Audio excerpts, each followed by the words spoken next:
Como les había anticipado ayer, vamos a trabajar hoy toda la unidad del reino protista, que es la unidad 11, y mañana van a resolver el trabajo práctico evaluatorio.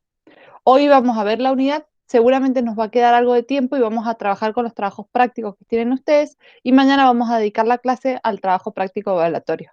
La primera parte vamos a hacer como siempre, consultas, después ustedes lo van a rendir y luego tenemos el Meet de vuelta para revisar las preguntas o revisar pregunta por si alguna quedó en duda.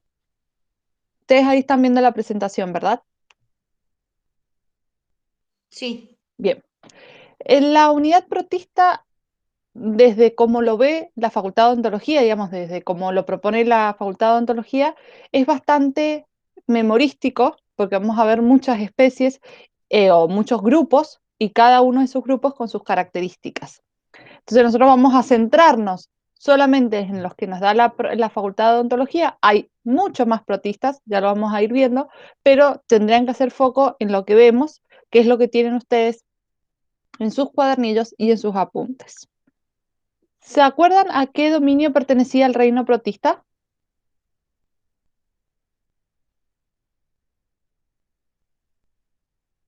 eucaria, Eucaria, perfecto. ¿Y qué tipo de células tenía entonces? eucariotas. Eucariota, perfecto. Entonces nosotros ya vimos dos reinos. Vimos el reino fungi y el reino plantae. Este sería el tercer reino, que es el protista, y nos falta el cuarto, que es la siguiente unidad, que es el reino animal. El reino de los protistas es un grupo, por así decirlo, como de descarte. Lo que no clasifica como animal, no clasifica como planta y no clasifica como hongo o al reino fungi. Todo lo que sobra de estos tres lo mandamos al reino protista. Entonces, el grupo protista, como características generales, va a ser un grupo por descarte y no va a ser un grupo monofilético, porque si recordamos, los grupos monofiléticos eran aquellos que conteníamos el ancestro común y a todos sus descendientes. Nosotros vamos a ver que no vamos a contener a todos sus descendientes y a su vez hay muchas características o al ser un grupo de descarte hay una gran variabilidad y no tenemos muchas definiciones de que sí no tenemos características propias para decir, bueno, los protistas tienen tal cosa. Sí podemos decir que tienen células eucariotas, esos son todos los protistas con células eucariotas, y después las otras características van variando por grupo, porque al ser un grupo de descarte tenemos una gran variabilidad. Entonces, dentro del grupo protista vamos a tener a las algas, que a las algas se las considera como plantas inferiores, es decir, no tienen la categoría de ser plantas, entonces las ubicamos en el reino protista. Los protozoos, que son aquellos que se consideran animales inferiores, no llegan a ser un animal propiamente dicho. Generalmente nosotros los conocemos como parásitos. Y los mohos, donde vamos a ver dos tipos de mohos, mucilaginosos y mohos acuáticos. A los mohos que nosotros vamos a trabajar, también los podemos conocer como o micetos, si nosotros nos recordamos, micetos venía o era asociado a los nombres del reino fungi, porque a los mohos se los considera hongos inferiores, es decir, no tienen la capacidad o la categoría de hongos, entonces no los puedo categorizar dentro del reino fungi, van al protista. Entonces tenemos más de 200.000 especies y los tamaños van a variar desde 1 micrómetro a 100 metros, para que nos demos una idea de la gran variabilidad que tenemos. ¿Sí? De 1 micrómetro a 100 metros hay un abismal de seres vivos y de tamaños y de formas que vamos a ver cada uno. Pueden tener al tener distintos o tan variados tamaños, pueden tener formas totalmente diferentes, estrelladas, cilíndricas, cuboide, radiadas, esféricas. Tenemos un montón de formas. ¿Qué es lo que vamos a hacer primero? Primero vamos a ver las características, ¿sí? Por ejemplo, vamos a ver forma y vamos a mencionar las posibles formas que hay o nutrición y las posibles formas de nutrición que hay. Y luego vamos a irnos a ver a los grupos. ¿Hasta acá dudas sobre el reino protista?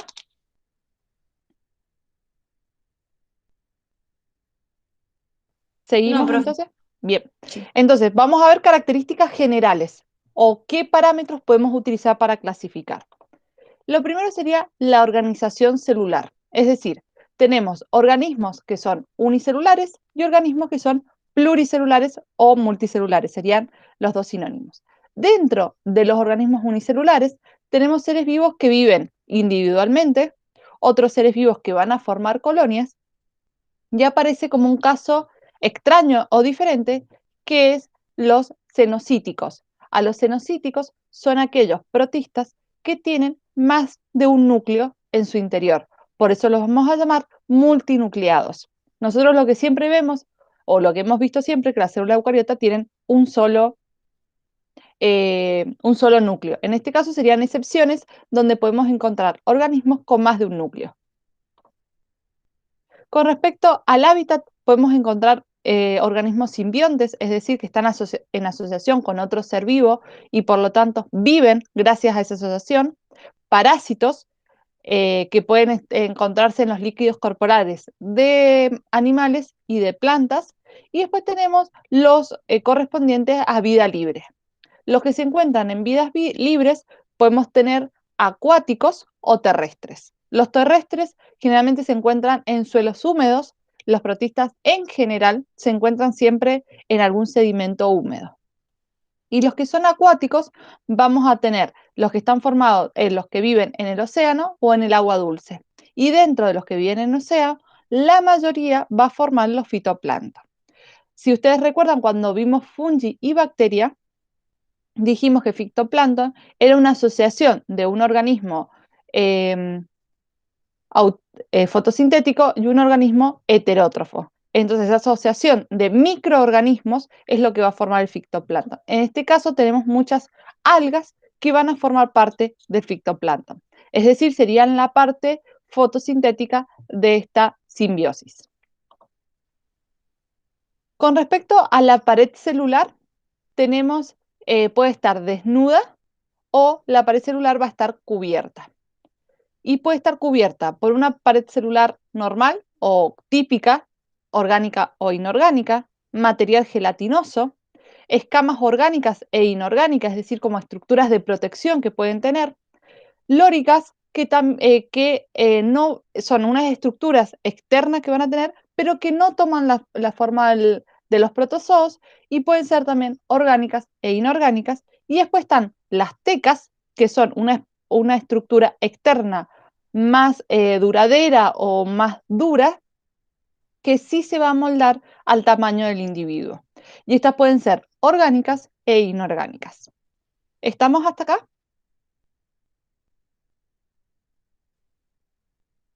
Sí, profe. Sí, bien.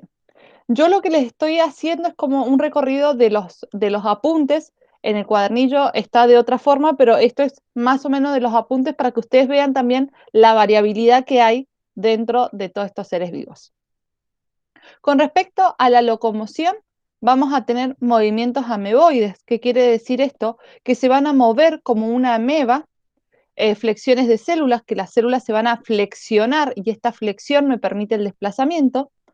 Después vamos a tener ondulación por cilios u ondulación por flagelos. Es decir, van a utilizar los cilios o los flagelos para desplazarse. La forma de vida es donde más diversidad tenemos. Flageladas, ciliadas, ameboides, cocoides, encapsuladas, filamentosas, sifonales, parenquimitosas y plasmoidales. Vamos a tener esa gran diversidad. Flageladas con flagelos, ciliadas con cilios. Ameboide va a decir con forma de una ameba, que en realidad es como casi sin forma. Cocoides, como el de las bacterias, eran esféricas, encapsulados, que van a tener una estructura que las protege y las encapsula, por ese nombre. Filamentosos, como filamentos, van a formar en algunos casos como colonias filamentosas. Sifonales son aquellos que tienen estructuras internas, que son sifones, que generalmente sirven para la respiración o para la alimentación.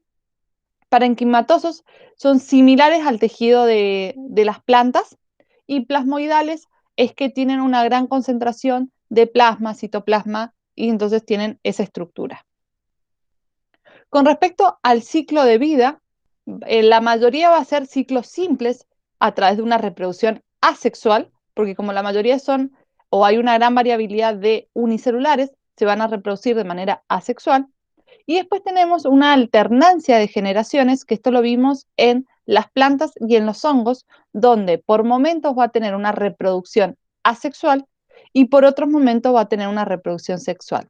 Esta variabilidad o este ciclo va a depender de varias cosas. Primero, de las condiciones ambientales y segundo, de la capacidad del individuo de reproducirse de forma asexual o sexual en distintas etapas de la vida. Hay algunos que pueden elegir y hay otros que están como obligados a reproducirse de manera asexual en ciertas condiciones y otro de manera sexual en otras condiciones. ¿Seguimos?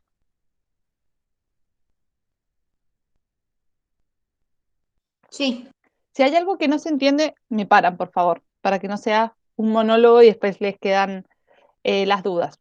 El tipo de alimentación vamos a tener como gran variabilidad. Los primeros que vamos a tener autótrofos, es decir, los que no necesitan de otro ser vivo para alimentarse, heterótrofos, que sí necesitan a otros seres vivos para alimentarse, y dentro de los heterótrofos tenemos varias categorías. Fagótrofos, es decir, que van a como a cazar a su propia presa, van a ser como depredadores. Osmótrofos, que van a, van a absorber generalmente moléculas orgánicas. Parásitos que van a vivir sobre o necesitan un huésped para vivir. Los simbiontes es que van a vivir en forma de simbiosis, es decir, con beneficios de ambos individuos, de un protozoo de un protista con otro individuo. Y los saprotrófos, son aquellos que se van a alimentar de la materia orgánica muerta, es decir, de tejidos de seres vivos que están muertos.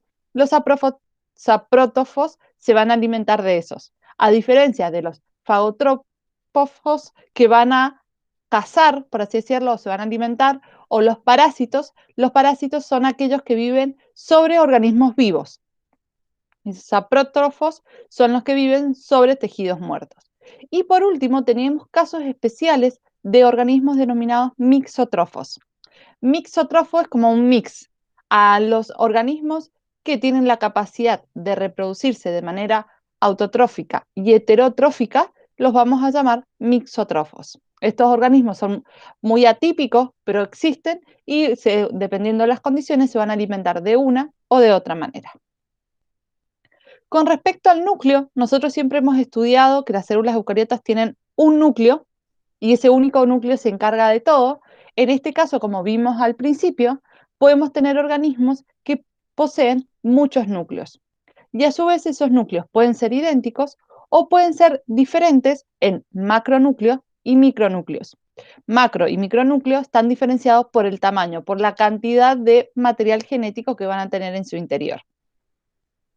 Y con respecto a la mitosis, nosotros lo que ustedes han estudiado como mitosis es en las células eucariota animal. Estas células son eucariotas, pero tienen algunas estructuras diferentes o diferenciadas o algunos procesos diferenciados con respecto a la mitosis en las células eucariotas animal. Entonces, rara vez van a presentar centriolos, generalmente no presentan centriolos. Los cromosomas o el material genético puede presentarse condensado en todas las etapas de la célula. Si nos pensamos en las células eucariotas, recién en la profase se condensaban. Y estos cromosomas a su vez pueden carecer de centrómeros. En muchas situaciones la membrana nuclear o el núcleo no se rompe, no se desintegra, sino que el núcleo está presente durante todo el proceso de mitosis, a diferencia que en la mitosis que nosotros estudiamos, que en la profase se va a desaparecer.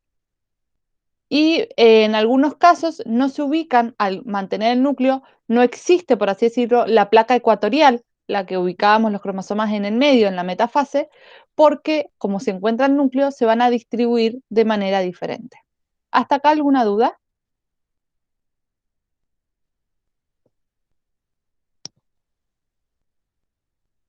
¿Seguimos?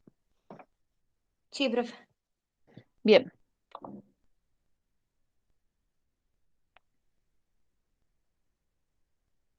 Esas son como características generales o características que nos sirven para separar, dividir, clasificar a los protistas. Lo que vamos a ver ahora van a ser las relaciones filogenéticas, es decir, la relación que tienen con su ancestro común, en qué parte se encuentran, qué relación tiene con los otros grupos, etc.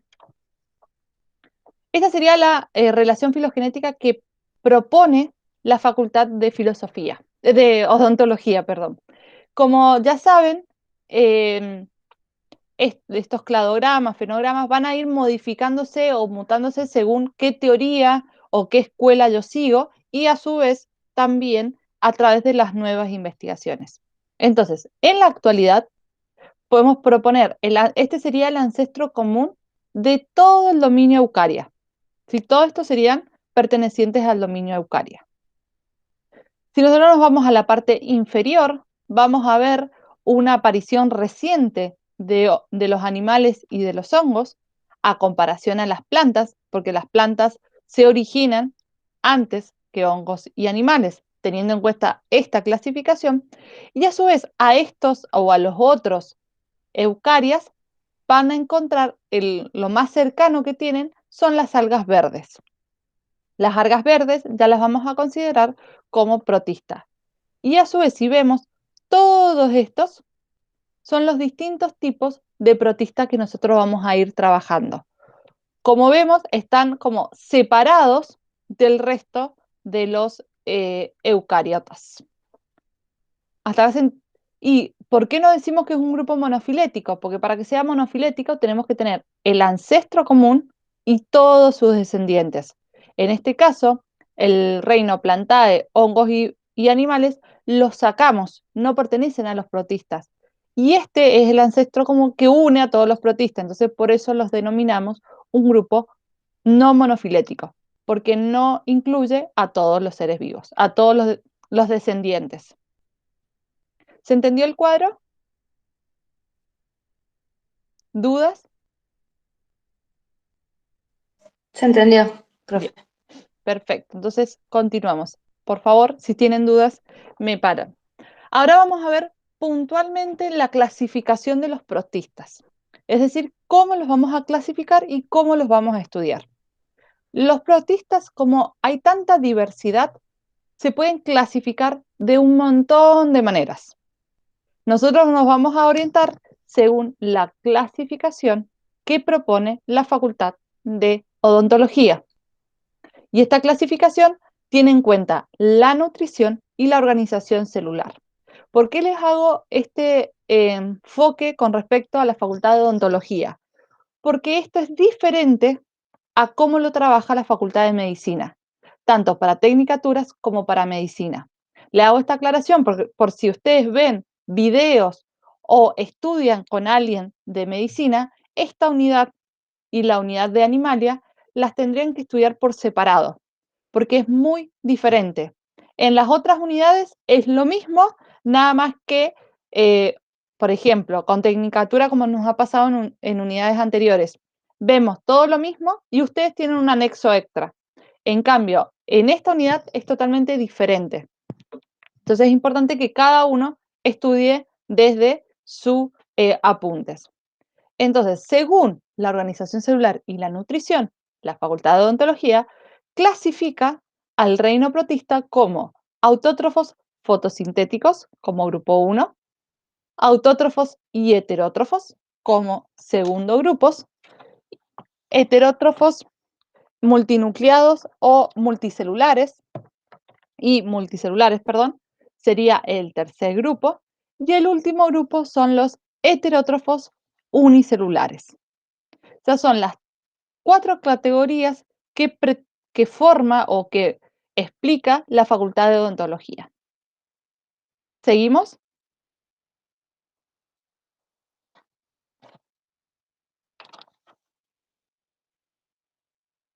¿Sí? Sí. Bien. El primer grupo son los autótrofos fotosintéticos. Este es un grupo polifilético y generalmente los vamos a denominar algas. Y las algas son todas fotosintéticas. Podemos tener algas unicelulares, filamentosas, multicelulares o de placas de células. Es decir, ya tenemos una variabilidad. Y en el hábitat vamos a tener acuáticas que van a ser parte del plancton, suelos fértiles, cortezas de árboles, sobre rocas, estos simbiontes. Tenemos una gran diversidad. Pero ¿por qué las agrupamos? Porque son autótrofas fotosintéticas. Es decir, van a obtener su energía a partir de la energía solar. Dentro de este grupo de autótrofos fotosintéticos los vamos a dividir en 5 grupos.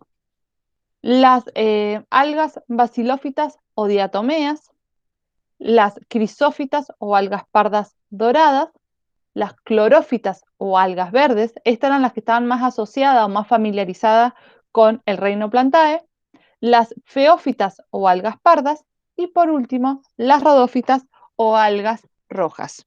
Esas son las que nosotros vamos a tener en cuenta dentro de los autótrofos fotosintéticos. Ahora vamos a ver cada una. Estas imágenes que yo les voy a ir mostrando son las que ustedes tienen en sus cuadernillos. Por lo tanto, son los que pueden llegar a evaluar desde la facultad, porque está dentro en su cuadernillo, que son imágenes del Curtis. El primer grupo son las basilafitas o diatomeas, ¿sí? Son más comunes conocidos como diatomeas. Van a ser, en este grupo vamos a encontrar solamente algas unicelulares, ¿sí? Organismos unicelulares. En algunos casos van a formar colonias filamentosas, es decir, se van a ir agrupando como una cadena, y en otros casos vamos a tenerlos simples, o van a formar colonias como en forma de red. Tenemos estos filamentos simples o como en colonias en forma de red. Con respecto a la fotosíntesis, como es una célula eucariota, van a tener cloroplasto para realizar la fotosíntesis y para esta fotosíntesis necesitan ciertos pigmentos. Pigmentos de clorofila, los pigmentos que va a poseer las diatomeas son la clorofila A y C. Y a su vez, esos pigmentos le van a servir para la fotosíntesis. Y después va a tener otros pigmentos que es lo que le va a dar la coloración. Entonces tenemos los pigmentos caroteno y xantófilas, y dentro de las xantófilas vamos a encontrar fucosantina, luteína y diatoxantina. Este conjunto de pigmentos le va a dar una coloración pardo dorada, ¿sí? Pardo es marrón o tendiendo al marrón, más a la combinación de estos pigmentos le va a dar como una especie de dorado. Y la reserva que van a utilizar van a ser crisolaminarias, que es un polisacárido, y además van a poseer aceites, ¿sí? Eso es lo que van a tener como reserva. Si nosotros comparamos a los que tenían las plantas tienen almidón de reserva. Es un polisacárido, nada más que es más simple con respecto a este tipo de polisacáridos. Hábitat vamos a tener de vida libre, que van a estar en rocas o en superficies de las aguas saladas o dulces. Y estas son de gran importancia en el fitoplancton, es decir, hay una gran proporción de diatomeas en el fitoplancton. A su vez, se van a reproducir de dos maneras, por mitosis o de forma sexual por singamia. La mitosis va a ser de forma asexual y la singamia lo que quiere decir es que hay una fecundación, unión de los gametos masculinos y femeninos, o en este caso los vamos a llamar positivos y negativos. Esa unión de gametos permite la reproducción sexual por singamia y lo que le va a dar una variabilidad a la especie o a la población. Y de forma externa o de protección van a tener valvas o frústulas, generalmente de silicatos, ¿sí? Que se van a ubicar como en la parte externa y le va a dar un poco de protección. Al ser de silicatos, le permite que sean un poco flexibles y que no sean totalmente duros. Y al ser esta flexibilidad, le da posibilidad de desplazarse o de moverse para un lado o para el otro. Y estas valvas pueden ser de dos maneras. Céntrica, es decir, con una simetría radial. La simetría radial sería, por ejemplo, en una esfera, o si pensamos la bicicleta, que tienen en sus ruedas tienen los radios, entonces esas radios serían la simetría radial. O si no, después tenemos algunos organismos con simetría bilateral, como por ejemplo este que tenemos acá. ¿Sí? Acá tenemos una célula superior y una inferior. Esta valva interna le va a dar una estructura bilateral. Es decir, si nosotros cortamos por acá, vamos a tener dos partes idénticas. Y también las rocas, hay un tipo de roca denominada diatomita que se van a formar en la Tierra y van a formar también las diatomeas, es decir, ahí van a vivir las diatomeas, porque habíamos dicho que podían vivir en rocas o en superficies acuáticas. Entonces, en este caso, las diatomeas van a vivir sobre la tierra, en la superficie de la roca, y van a permitir o darles características propias de pulido o de brillantez a las rocas. ¿Dudas hasta acá?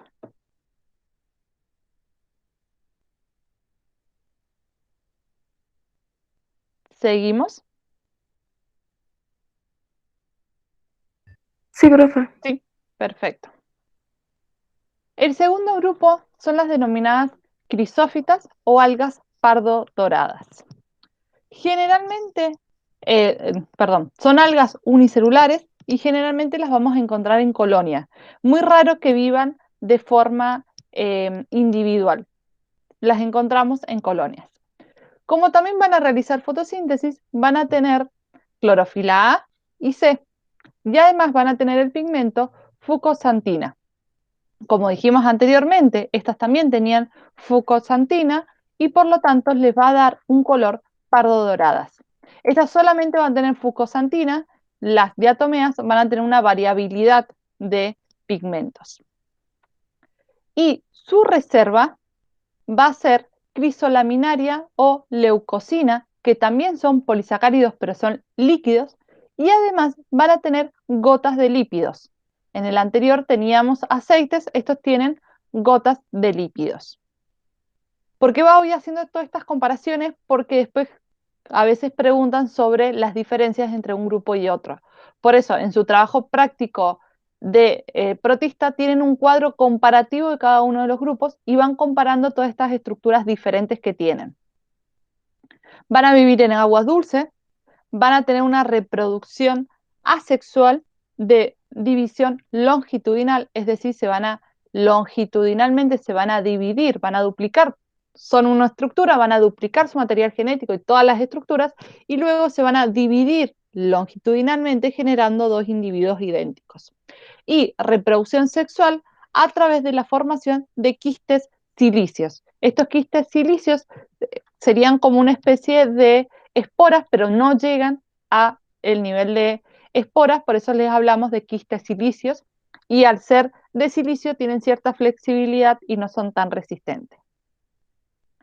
Y después las características es que las podemos encontrar con o sin flagelos, y las que tienen flagelos suelen ser biflagelales, es decir, tienen dos flagelos. En este caso, en el ejemplo que tenemos acá arriba, en el esquema, vemos una con un flagelo largo y otra con un flagelo corto, pero en este caso sería biflageladas.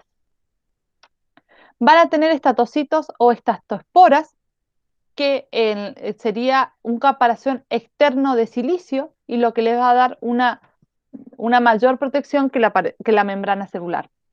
Y con respecto a la pared celular, son desnudas, es decir, no tienen una pared celular, van a tener una forma ameboide, que es como sin forma, digamos, porque forma de ameba, no hay otros sinónimos.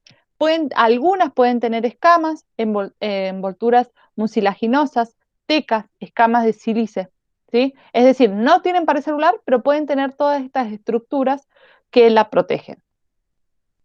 ¿Seguimos? Sí. Bien. Ahora vamos a ver las clorófitas o algas verdes. ¿Sí? Cloro viene piensen en cloroplasto, clorofila, es todo verde. Entonces, hacia eso va el nombre. Y si nosotros vemos este cuadro de relaciones filogenéticas, las algas verdes eran las que más próximas, filogenéticamente hablando, estaban de las plantas. Entonces vamos a ver ahora algunas similitudes con las plantas. Van a ser unicelulares o multicelulares. Y dentro de las unicelulares podemos encontrar filamentosas, coloniales, libres, cenocíticas, es decir, con muchos núcleos. Tenemos toda la variedad posible, las tenemos en las algas verdes. Con respecto a la fotosíntesis, van a tener clorofila A y B y van a tener los pigmentos denominados carotenos.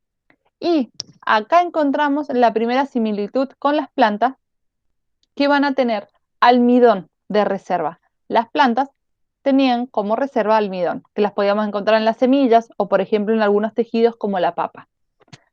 El hábitat vamos a tener de vida libre, acuáticas, en agua dulce, salada, en troncos de árboles, en suelos nevados. Tenemos como una gran variabilidad en suelos húmedos y también los vamos a encontrar en simbiontes, es decir, van a tener una interacción o una simbiosis con invertebrados o con animales invertebrados o a través de los líquenes, que eran la asociación con hongos.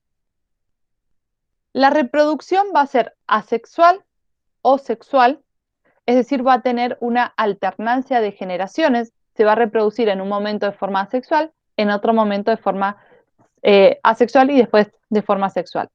Y van a también tener la capacidad de reproducirse por conjugación, como habíamos visto en las bacterias.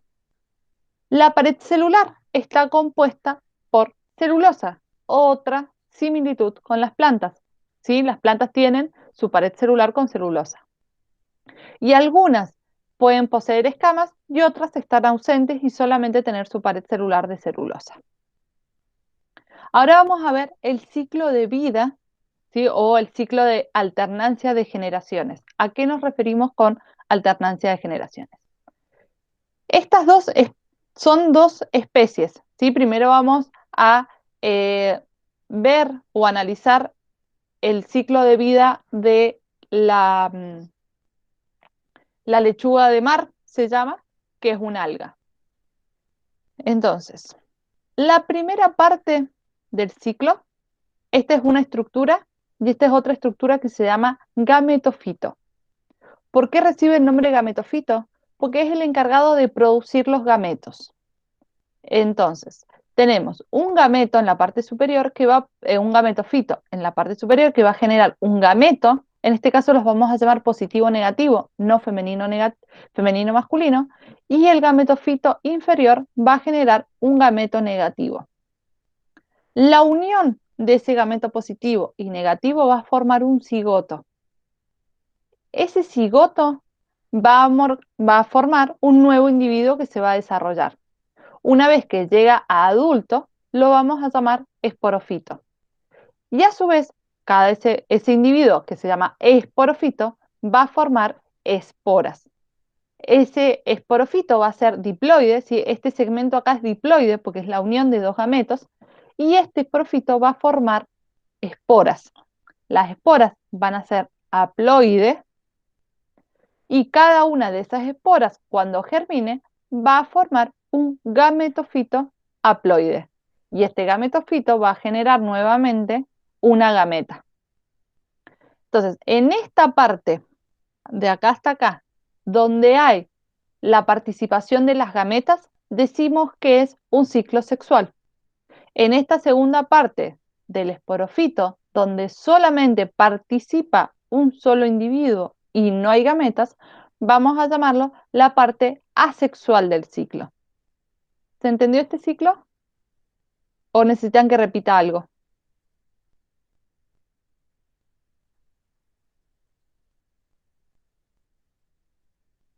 Yo lo entendí, profe. Bien.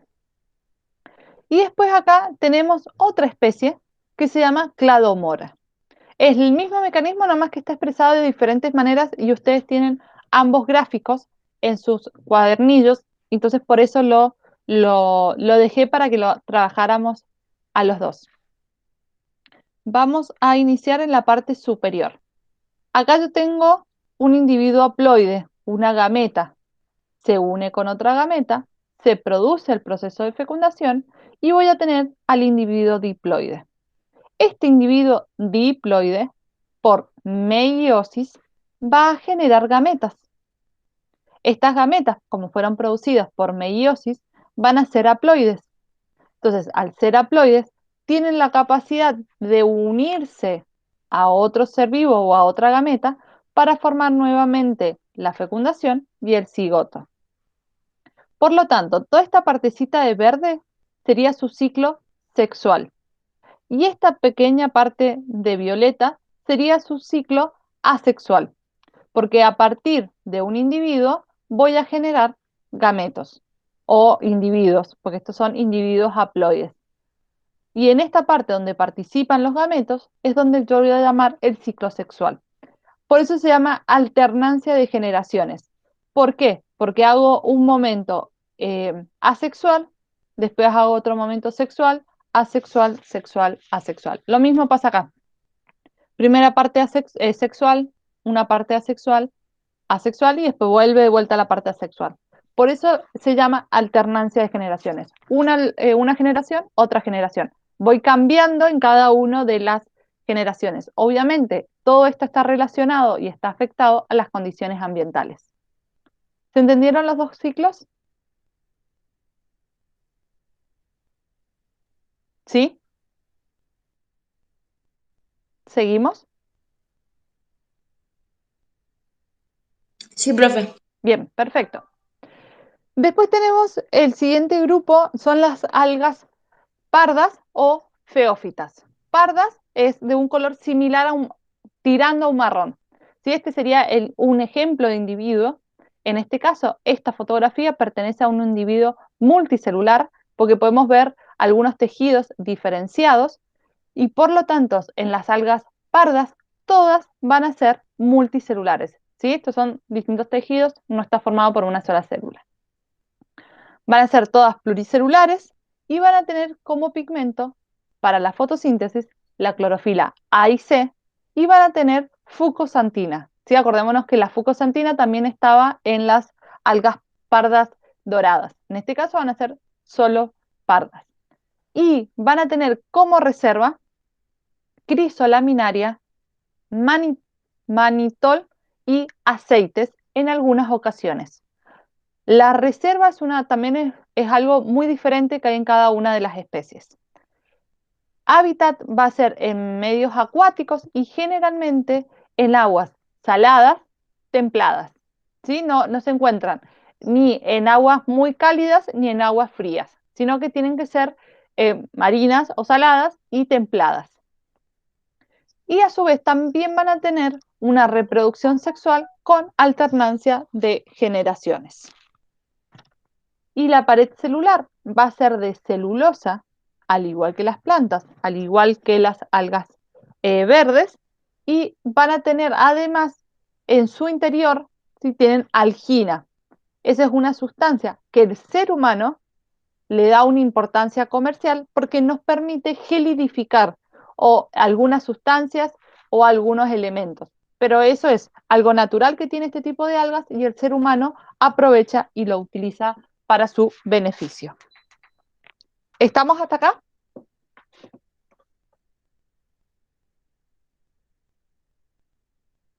¿Seguimos?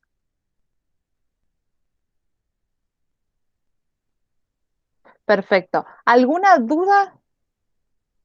Si aparecen dudas, por favor, me paran y lo hacemos. Y las vamos respondiendo. Estas son las algas rodófitas o algas pardas, rodófitas o algas rojas. Esta imagen que tienen acá no está en su cuadernillo, no es de Curtis. Yo solamente la agregué para que pudieran ver las diferencias con las otras algas. Si esta que es parda con esta que es roja. Pero esta imagen no corresponde a sus apuntes ni a su cuadernillo. Solamente lo agregué para que pudiéramos ver la diferencia. En esta planta también en esta planta no, perdón, en esta alga también es multicelular, es decir, tiene tejidos, por lo tanto, vamos a tener individuos multicelulares que van a ser la mayoría, pero hay algunos organismos unicelulares. van a ser fotosintéticos y algunos, muy pocos, van a ser parásitos heterotróficos, ¿sí? Es decir, se van a alimentar a través de la heterotrofía. Los pigmentos vamos a tener solamente clorofila A. En las anteriores teníamos A en todas y en algunas teníamos la C o la B. En este caso solamente clorofila A. Carotenoides, que es lo que le va a dar el color rojizo, y también van a tener ficobiliproteínas. Puntualmente, ficocianina y ficoeritrina. Todas estas son las que van a colaborar con la coloración rojiza de estas algas.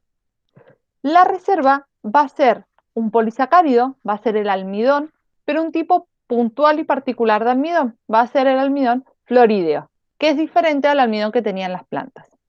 Las algas rojas solamente se van a encontrar en aguas marinas, al igual que las pardas. Ambas son de aguas marinas. Las algas rojas se van a encontrar en distintas temperaturas, las pardas solamente en temperaturas templadas.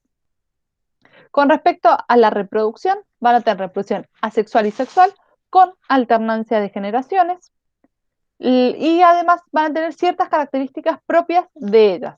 Van a tener una estructura que se llama pit connection, que lo que va a permitir es conectarse con otro ser vivo, o sea, con otro espécimen de algas rojas. Alguien de su población van a hacer una conexión directa. Entonces, a través de esa conexión directa se pueden transferir distintas sustancias, componentes, ADN, etc. Es decir, como que conecto con mi vecino. Para eso va a servir. Y van a tener una mitosis cerrada y ausencia de centriolos. Mitosis cerrada es decir que va a ocurrir todo en la célula, el núcleo va a continuar existiendo en toda la etapa. La otra característica que también estábamos estudiando y comparábamos con la anterior es la pared celular. En este caso van a tener una pared celular de celulosa, al igual que las plantas, pero además tienen una estructura de polisacárido externa, una pared celular interna de celulosa, una externa de polisacáridos mucilaginosos, y estos polisacáridos mucilaginosos pueden ser, por ejemplo, el agar, que el agar se utiliza por el humano, ¿sí? Lo podemos utilizar también para gelidificar, que generalmente cuando vemos en la televisión o vemos cajitas de Petri donde han hecho un cultivo de bacteria, un cultivo de hongo, generalmente ese gel que se utiliza es el agar-agar, que se encuentra en estas algas. O muchas veces cuando dicen gelatina vegana, son gelatinas generadas a partir de esta alga o de las algas pardas. Y hay algunas especies que van a tener en su parte exterior carbonato de calcio. Este carbonato de calcio va a hacer que sean un poco más duras y por lo tanto más resistentes. Entonces, los golpes o los daños que les pueden producir los peces u otros animales acuáticos, al tener ese calcio, le da una mayor resistencia a la estructura celular y no por cualquier golpe se rompen. ¿Se entendieron las algas pardas? Las algas rojas, perdón. Sí. ¿Sí? ¿Dudas o seguimos? Seguimos. Perfecto. Esos son los 5 grupos de autótrofos fotosintéticos, ¿sí? Esas 5 que están acá.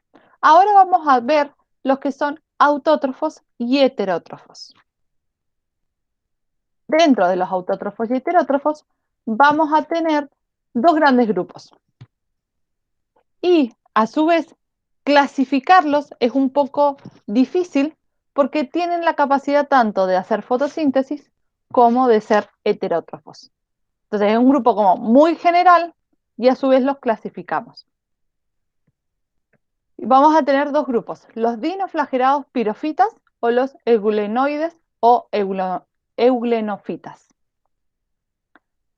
Los dinoflagelados pirofitas van a ser unicelulares y en algunos casos van a formar colonias.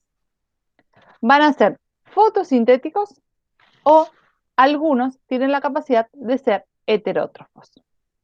No van a ser las dos, o es o una o la otra. Van a tener, como los que hacen fotosíntesis, van a tener clorofila A y C, caroteno y diversos tipos de xantófilas. Esos pigmentos extras, además de lo de la fotosíntesis, les va a permitir una variabilidad en las tonalidades de colores.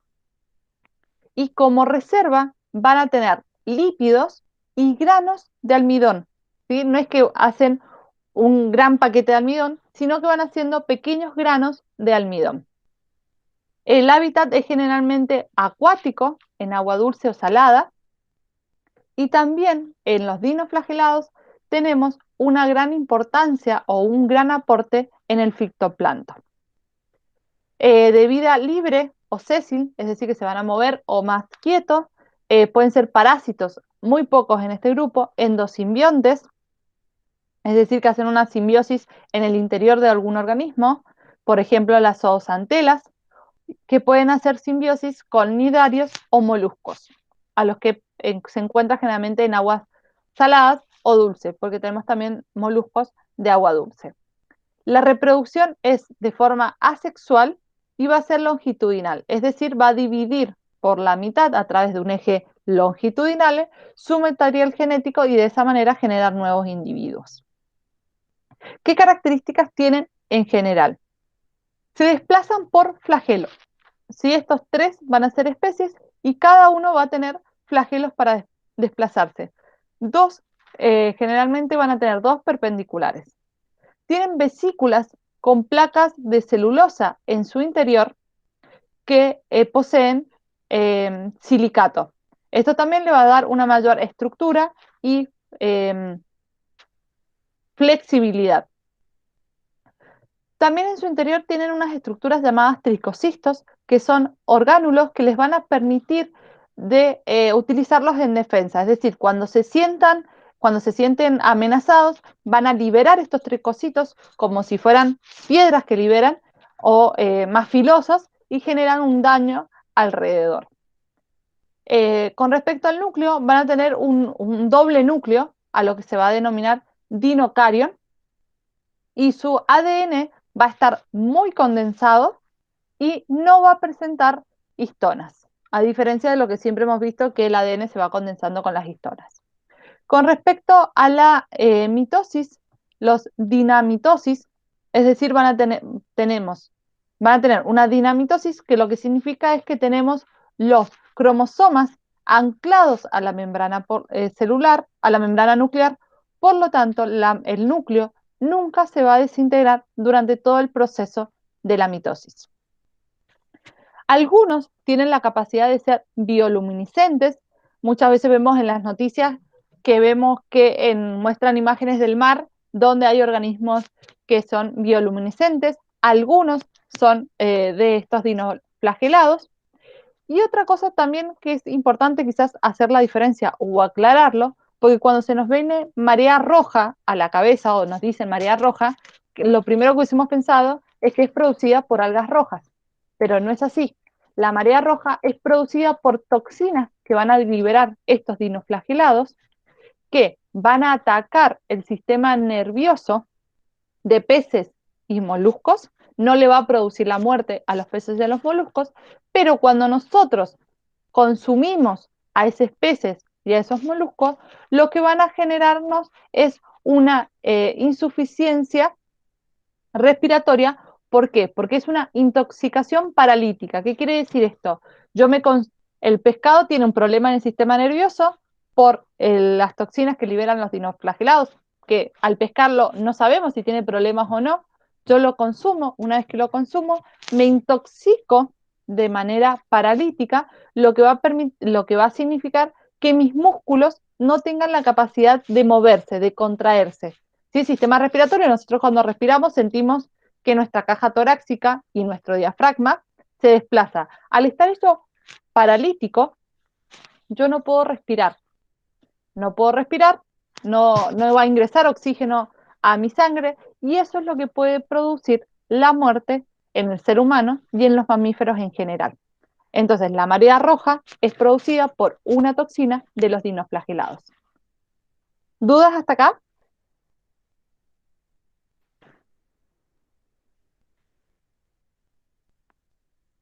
¿Seguimos? No, profe.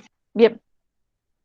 El otro grupo de los autótrofos y heterótrofos tenemos los eulenoides, donde vamos a tener organismos unicelulares, van a ser autótrofos, fotoaxótrofos y algunos van a ser mixótrofos, es decir, van a tener la capacidad de ser heterótrofos y fotosintéticos, el mismo organismo. En el anterior o eran heterótrofos o eran fotótrofos. En este caso tienen la capacidad de ser ambos. Dependiendo de las condiciones, van a realizar fotosíntesis o no. Por lo tanto, van a tener pigmentos, clorofila A y clorofila B. Como ven, el A siempre se repite. Lo que va cambiando es si está sola o si hay B o C. También van a tener carotenos y xantófilas. Y los cloroplastos de esta especie van a tener una triple capa, una triple membrana.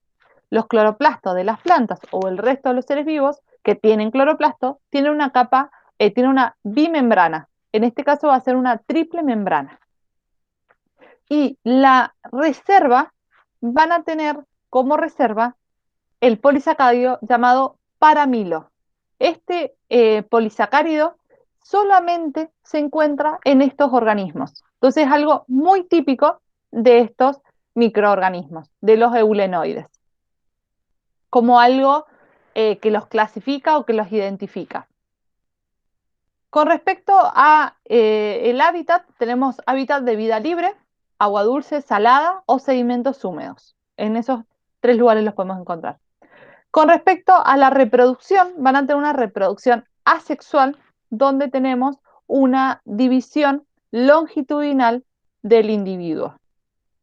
Y los cromosomas siempre van a estar unidos o condensados en cualquier etapa del proceso. Otras características puntuales con respecto a este grupo es que van a tener dos flagelos, generalmente uno largo, que va a tener la capacidad de ser un fotorreceptor, es decir, va a reconocer la energía lumínica, y otro corto y generalmente es inactivo. La cubierta proteica o la cubierta va a ser flexible y va a tener en algunos lugares espículas. Estas espículas son estructuras que le van a permitir la protección y, y se van a encontrar abajo de la membrana celular. ¿Dudas con este grupo?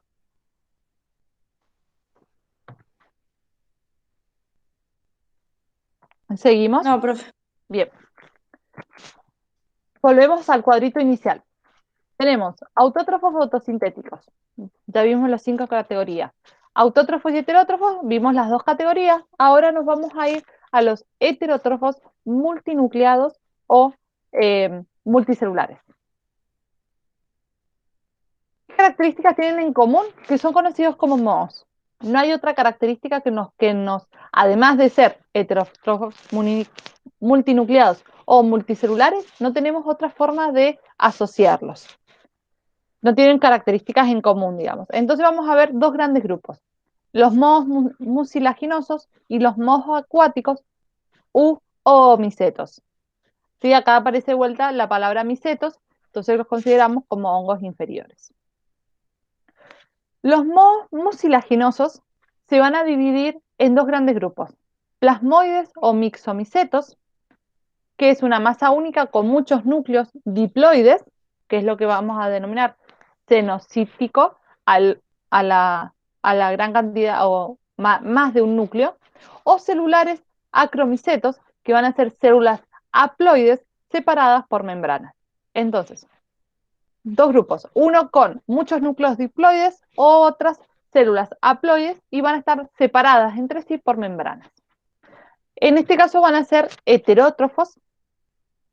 Tienen una característica particular, es que tienen mitocondrias tubulares con crestas ramificadas. Nosotros sí vemos nuestras mitocondrias tienen más una forma como de media luna, más que de forma tubular. O cilíndricas también las podemos ver. Cilíndricas no, perdón. Esféricas o circulares planas, como elípticas. Estos viven tanto en lugares húmedos, fríos y sombreados. van a tener una estructura de resistencia endurecida. ¿Por qué esta estructura de resistencia? Porque viven en temperaturas de fríos y los vamos a llamar esclerocitos, esclerosio. Y van a tener una reproducción asexual y sexual.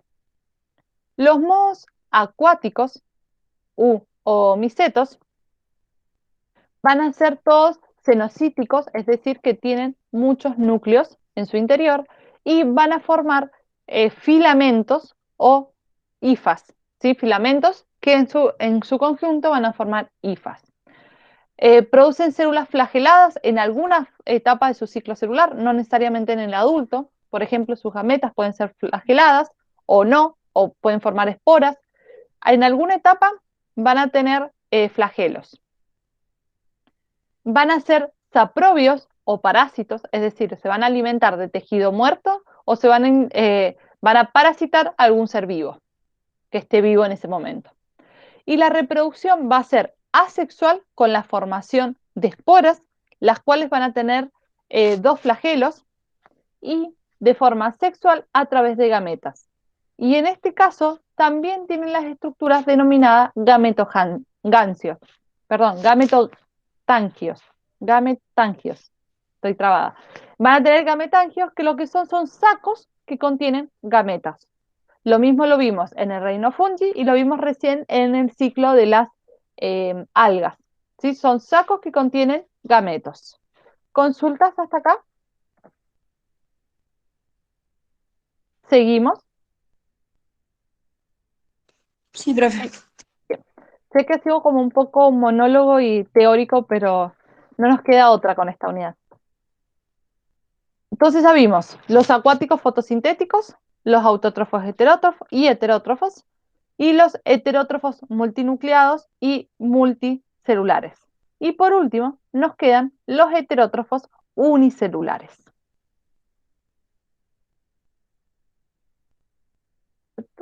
Los heterótrofos unicelulares son más conocidos como protozoos y los podemos clasificar según su modo de locomoción.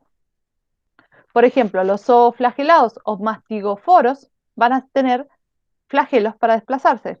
Ameboides o sarcodinos se van a mover a través de pseudópodos como amebas. Los ciliados o xilóforos van a tener cilios para desplazarse. Los opalínidos y los esporozoos tienen otros tipos de movilidad que ahora lo vamos a ver de locomoción. Su nombre no está asociado a la locomoción, sino que a otras estructuras. Entonces, estos organismos van a ser heterótrofos unicelulares, generalmente conocidos como protozoos. ¿Y por qué van a ser importantes o qué importancia le vamos a dar nosotros? La importancia que le vamos a dar es porque tienen un gran efecto negativo en los seres vivos, principalmente en el hombre. Entonces, el primer grupo tenemos los zooflagelados. Zoo viene de animal, entonces consideramos a estos como animales inferiores, que no tienen la capacidad o la característica suficiente para estar clasificados como animal. El desplazamiento va a ser a través de los flagelos, en el cual puede tener uno o dos flagelos, como este caso. Van a tener además una membrana ondulatoria. Esta membrana ondulatoria va a ser como un tejido extra que van a tener los flagelos, lo que le va a permitir una mayor movilidad o una mejor movilidad. Tenemos de vida libre, ¿sí? Su hábitat de vida libre en agua dulce o salada, o parásitos. La mayoría van a ser parásitos. Por eso nosotros hacemos tanto foco en este grupo. La reproducción va a ser generalmente asexual por fisión binaria, es decir, divido por la mitad todo mi material genético. Pero tenemos una reproducción sexual por singamia, es decir, por la unión de los gametos. Va a tener una sola membrana, una sola mitocondria tubular, como ya habíamos visto que habían otros grupos que tenían de forma tubular grande, y esta mitocondria tiene una gran cantidad de ADN. Todas las mitocondrias en su interior tienen ADN, pero este organismo en su mitocondria tiene una gran cantidad de ADN, entonces por eso también es típico. Y a su vez tienen asociadas muchas proteínas. Este grupo, vamos a ver tres grandes microorganismos o géneros que atacan a la especie humana. Uno del género es el género Leishmania, que va a producir la leishmaniasis.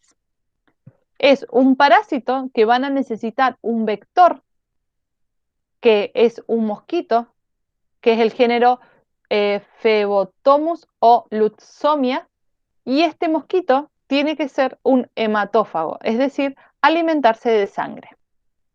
Entonces se va a transportar por el mosquito, este mosquito lo va a adquirir cuando pique o succione la sangre de un ser vivo infectado, y cuando vuelva a succionar sangre de otro ser vivo le va a transmitir estas, eh, estos parásitos.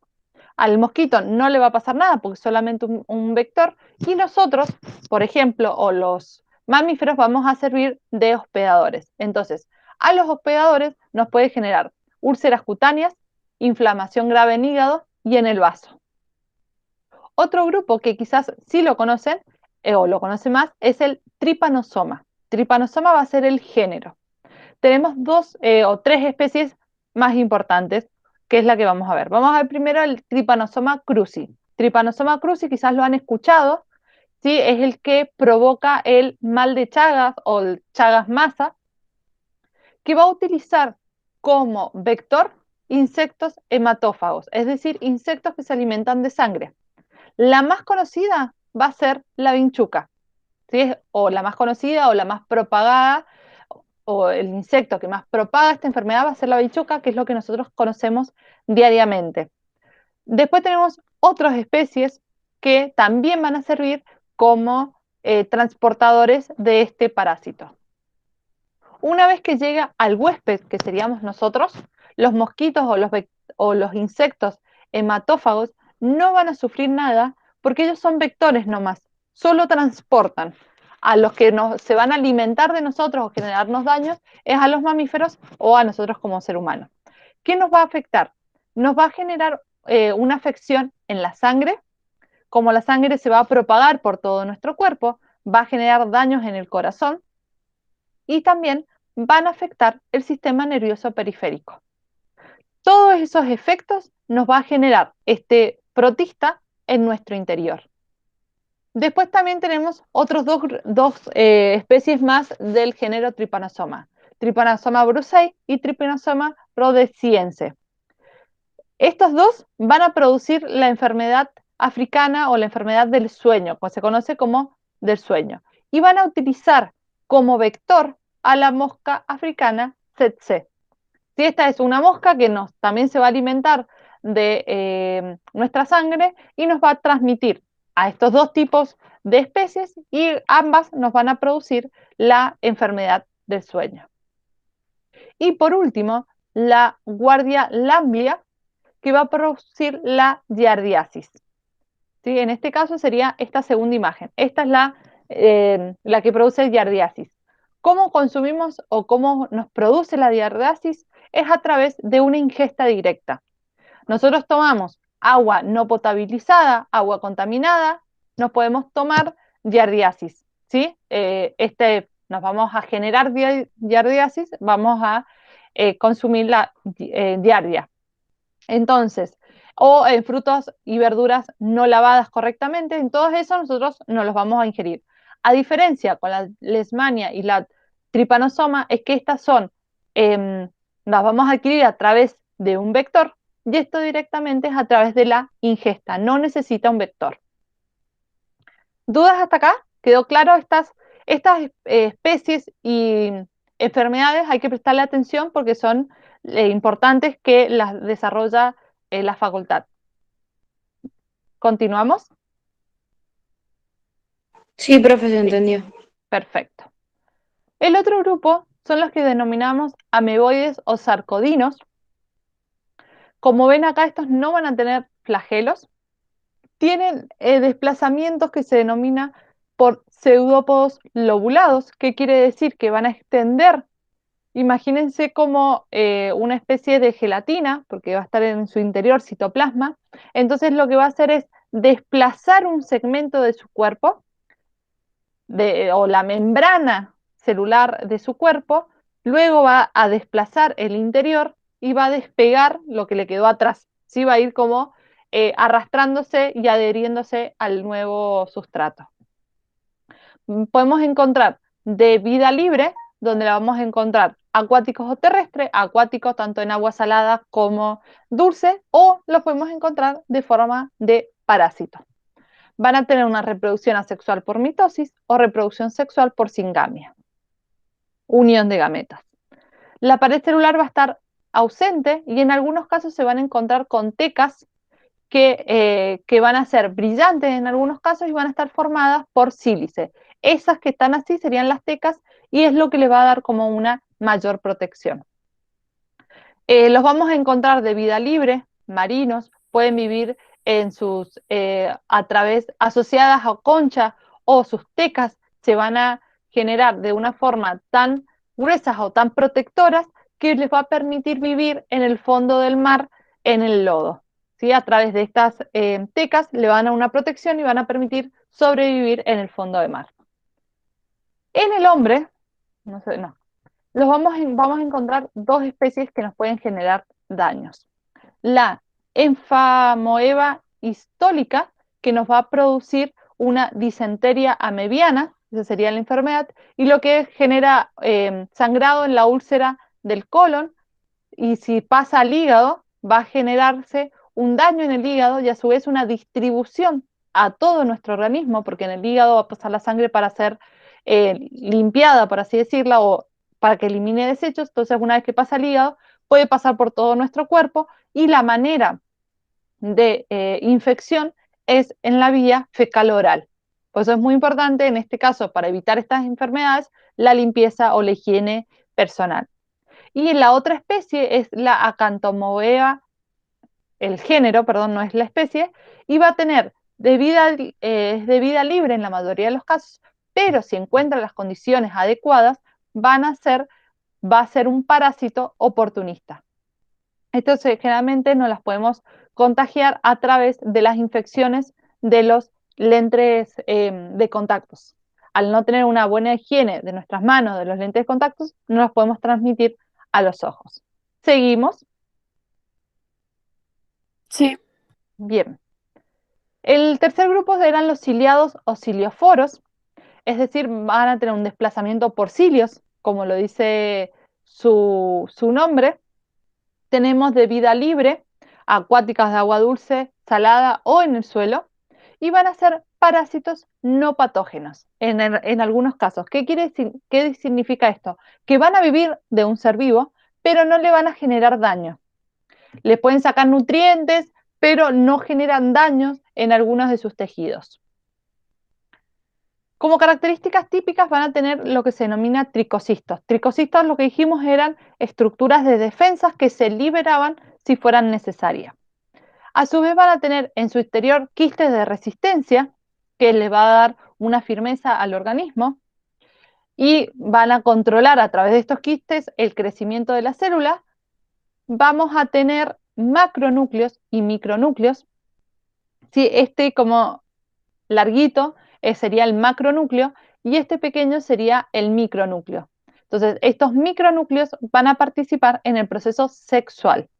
Un ejemplo de este sería el Paramecium caudatum. Es un ejemplo de estos organismos. Acá al costado, si ustedes ven, se pueden llegar a observar las cilios y la reproducción asexual va a ser por fisión binaria y la reproducción sexual por conjugación. ¿Sí? Es decir, va a haber un intercambio de material genético. ¿Dudas? ¿Seguimos? Sí, profe. ¿Sí? Bien. Los opalínidos no tienen muchas características, sino que vamos a ver solamente estas 4 características. ¿Por qué? Porque este grupo van a afectar principalmente al sistema digestivo de sapos, ranas, reptiles y peces. Como no tienen un gran impacto en el sistema, en el ser humano, por eso no se trabaja en detalle. Se van a desplazar a través de flagelos y tienen como característica propia es que tienen al menos 2 núcleos. Pueden tener más de 2, pero por lo menos tienen 2. y se van a reproducir en la mayoría de las veces de manera asexual y algunas veces de manera sexual.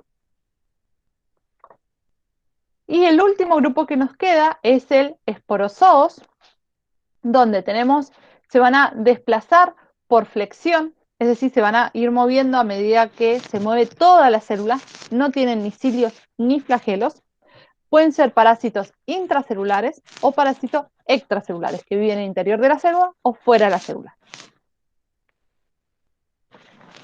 Tienen un ciclo de vida con alternancia de generaciones, momento asexual, otro momento sexual, pueden formar esporas de resistencia y en el hombre tenemos el género Plasmodium que va a producir el paludismo o malaria y en este caso también necesita un vector, pero el vector que necesita es un mosquito, es la hembra del mosquito Anopheles. Esto es bien específico, ¿sí? Solamente se va a transmitir o se va a utilizar como vector el mosquito de esta especie.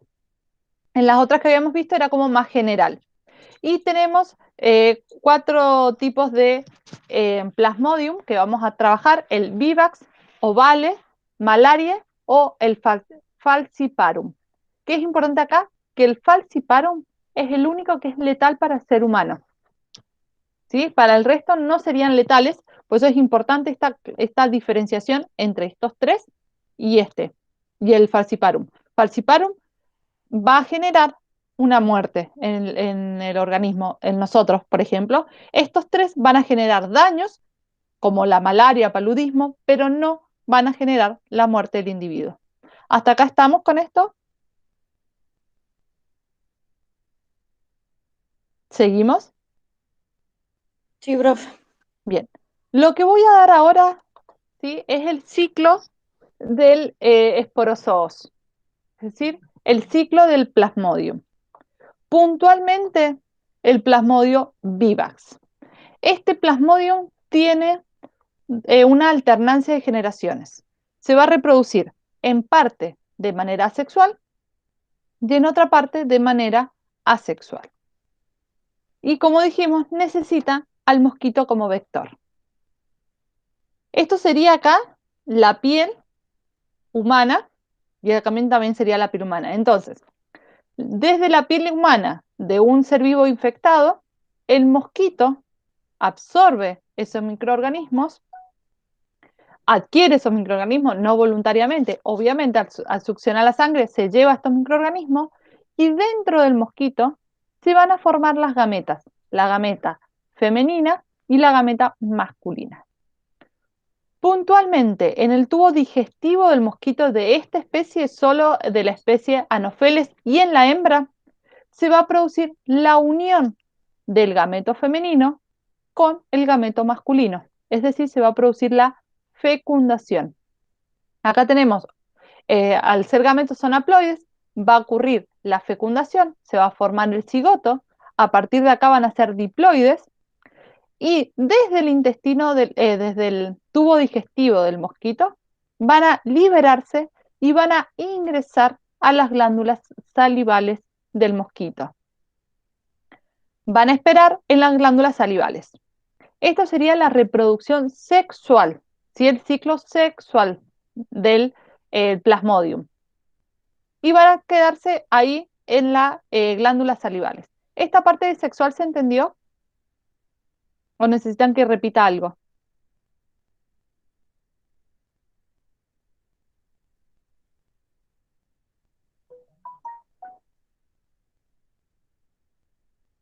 ¿Seguimos?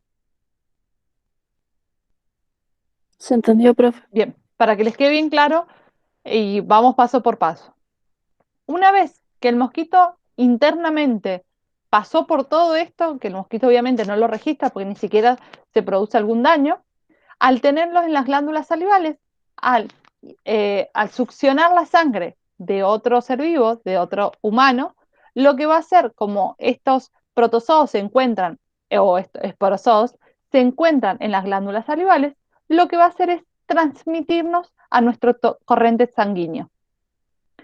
Estos van a ingresar como esporas diploides y van a desplazarse por todo nuestro torrente sanguíneo hasta llegar a las células del hígado. Cuando llega a las células del hígado, ingresa a las células del hígado y encuentra como las condiciones adecuadas para reproducirse. Entonces, en el interior de la célula del hígado se va a reproducir de manera asexual. ¿Qué quería decir asexual? Que se va a reproducir, va a regenerar mucha descendencia en poco tiempo. Por un organismo, mucha descendencia en poco tiempo. Entonces, cuando ya se reprodujo todo lo suficiente, lo que va a hacer es que esta célula empiece a liberar a estos organismos. Estos organismos se van a asociar, van a ingresar a los glóbulos rojos. Una vez que ingresa a los glóbulos rojos van a transportar a estos parásitos por todo el torrente sanguíneo. Entonces, cuando el mosquito u otro mosquito venga y succione nuestra sangre, al succionar, también va a succionar organismos del plasmodium. Al succionar organismos del plasmodium, vuelve a hacerse el ciclo. Entonces, la parte superior, reproducción sexual, la parte inferior, reproducción asexual. ¿Quedó claro el ciclo? ¿Necesitan que les repita algo?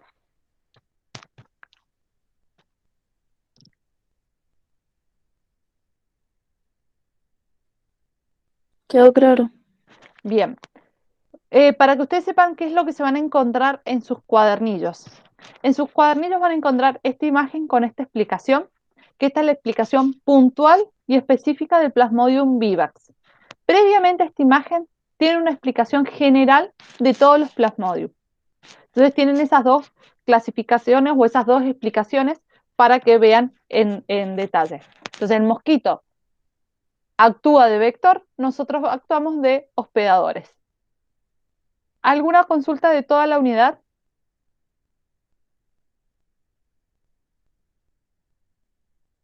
No, profe. ¿No? No, profe. Perfecto. Entonces, hasta acá hemos llegado. Mañana tenemos el trabajo práctico evaluatorio de esta unidad. Entonces, para no hacer